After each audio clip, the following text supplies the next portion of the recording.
This is an adapted book. This is really useful for students who have low motor skills. You can see here on this book that there's some paper clips. I have a lot of them that are really close together, and then a few of them that are more spread apart.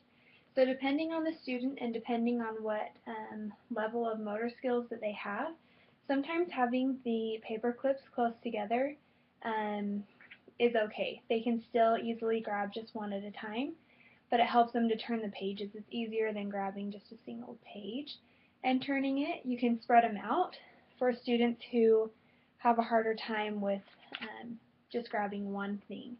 If they're too close together, they're going to turn too many pages at once. So you can spread them out, and that way it's a lot easier for them to grab the pages. There's lots of ways that you could adapt a book for a student with low motor skills. You could put clothespins on the pages. You can cut up sponges and glue them to the back of the page. You can use sticky notes. And like I said, it all kind of depends on the skill of the student who's using the book.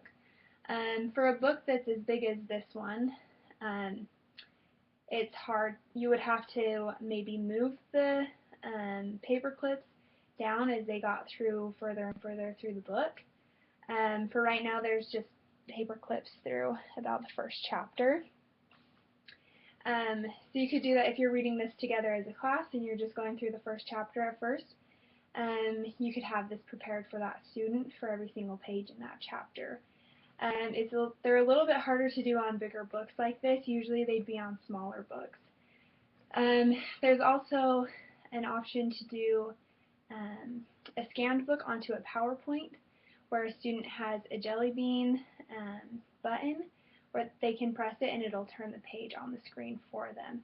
So there's lots of different options and different ways that you can adapt books for students who have low motor skills.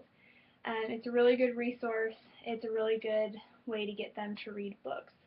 And even if they maybe can't read, they can still be participating by turning the pages and having a peer tutor or a paraeducator reading to them. It's just a good way to get your students involved in what you're doing in class.